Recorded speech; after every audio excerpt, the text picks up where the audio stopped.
Hi everyone, this is Novi with just a quick message before I get into the video. I actually had this half edited and then I had to set my entire computer, so the edits I had done were lost. The good news is that it had saved the voiceover on my phone, so I didn't actually have to redo anything.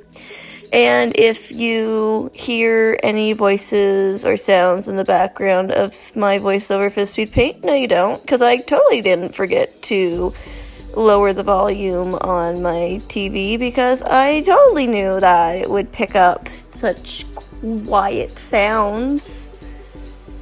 But yeah, again, so sorry for the delay, and thank you so much for your guys' patience. I'm gonna have the princesses up soon. Well, I say soon, probably by the end of this month, but yeah, sorry about the delay, and yeah, here it is. Hello everyone, Novi here with another speed paint. This is part 2 of my redesign video for an AU I came up with back in October of 2021, which you can find part 1 of here. So while I do say part 2, this is mostly just part 2 for my redesign of the main 6. I do have a video that'll have the princesses and some side characters that I've redesigned before. And I do still have all the original videos up on my TikTok, so the original redesigns I've done, so if that's something you ever want to check out, you can go right ahead. In this video, I am redesigning Twilight, Applejack, and Rainbow Dash, and we'll be delving a bit into their lore and backstories and Day and Night Regained again, just like I did in my first one. At the end of this video, I'm going to have a final summary on some key details of the entire main 6, so please stick around. And there will be a section in the middle of the video that is going to go over some key information about Rainbow Dash, but it'll be a little bit different than the rest of the video. So, starting with Twilight, all I really did was darken her colors a little bit and incorporated the yellow of her rainbow power. I actually really love how the yellow looks, honestly, even in canon. Her cutie mark remains the same, although I altered the colors of the stars to reflect her friends and the connection to the elements. She does have some bat pony heritage, which is mostly prominent in her ears and her eyes, although she does also have a set of fangs, but they're hidden here.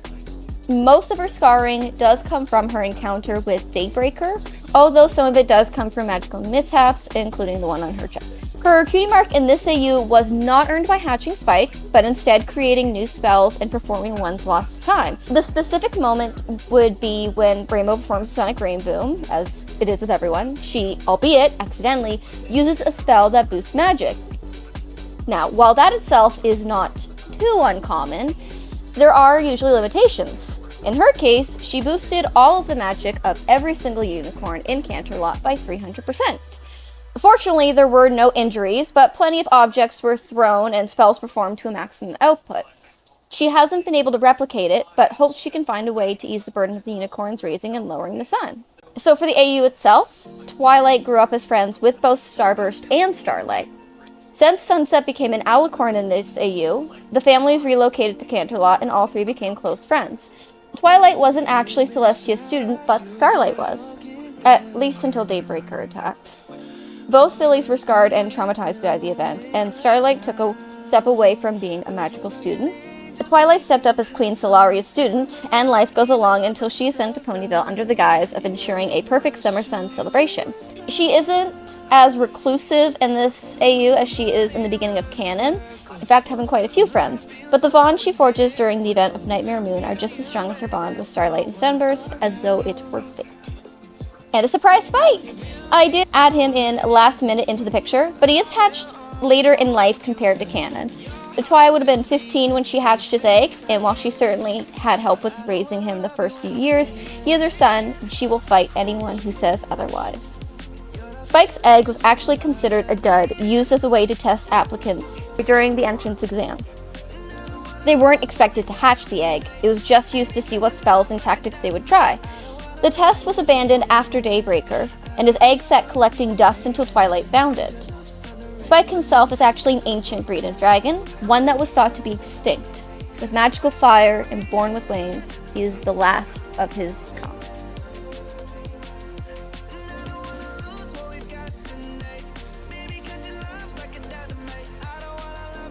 Following with AJ, I just desaturated her colors and made her mane a bit shorter and condensed her tail a little bit.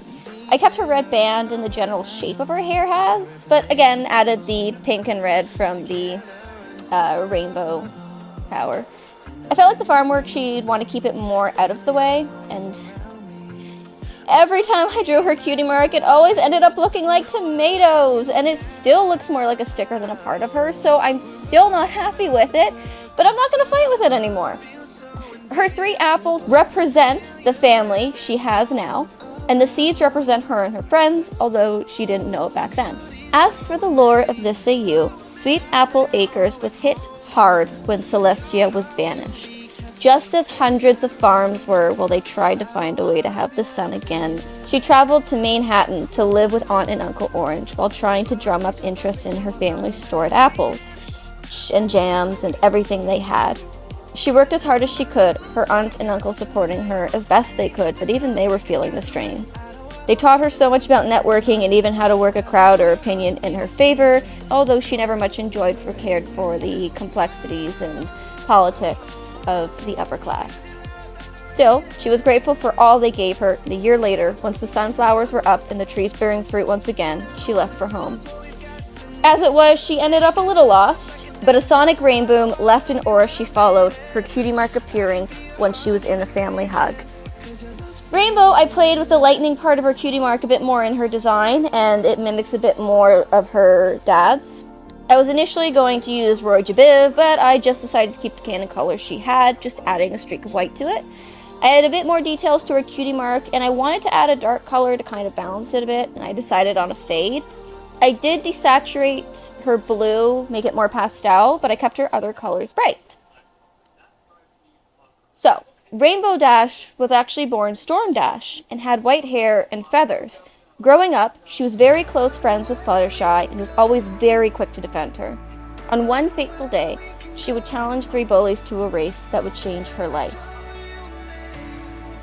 A sonic rainbow, however, is when a Pegasi collects enough magical energy until it snaps, creating the effect as is shown in the show. A Pegasi can feel the differing energy as it feels like a static sensation all over and is generally uncomfortable. It's something that tends to scare young ones into slowing down, and adults know well enough that they need to stop their flying or at least slow down their pace. But when that magic releases, well, ponies don't tend to survive it. It can damage the energy held by the clouds, meaning the homes built in Cloudsdale and other floating cities can be destroyed. It can also cause what is called magic sickness. While magic sickness is naturally common in unicorns, this isn't like an infection at you either, so it's not going down that route. While it is more naturally common in unicorns, their bodies can brush it off like a common cold, basically. A couple days in bed, and they're totally fine, but it's a lot more rare too. They might get it once or twice in their lifetime, and it's for Pegasi and Earth ponies, though, it can be life-threatening. While both species do have a natural magic, it's not anything compared to what unicorns have. Up until Rainbow Dash, only one other Pegasi had performed the trick and survived, although she was never able to fly again.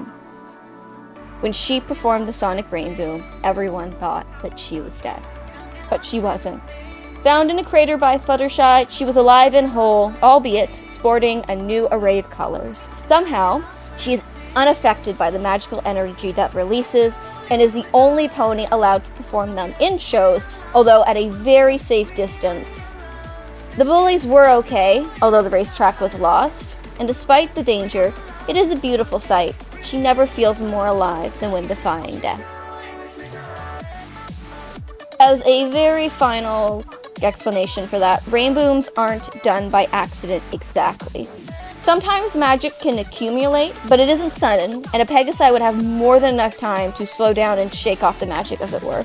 Even those in a crowd watching the show can feel it, and shows always have a team on standby to stop them if the Pegasi won't stop themselves.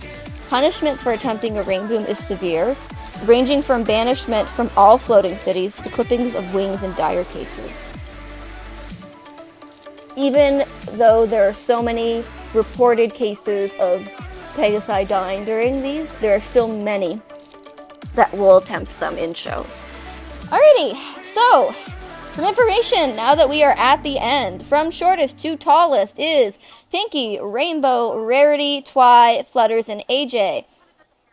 Ages are a little undetermined. I've kind of gone back and forth in how much I'm going to break with Canon with this, which I'm breaking a lot, but like how far am I going to go? Pinkie Pie is 24. Fluttershy, Twilight, and Rainbow Dash are all 25. Rarity is 26, and Applejack is 27. They all currently do live in Ponyville. That's all I kind of have for now. This one just took a little bit longer because the script was killing me. And I'm worried I might have over-explained some things and not under-explained others. But again, any questions I'll answer in the comments. I know I'm not always great with answering them. And thank you all so much for all the comments, the likes, the subscribes. I am so excited to have my princess video out. Hopefully by the end of this month. It's just taking a little longer to get some of the sketches, actually not sketches, to get some of the line art done.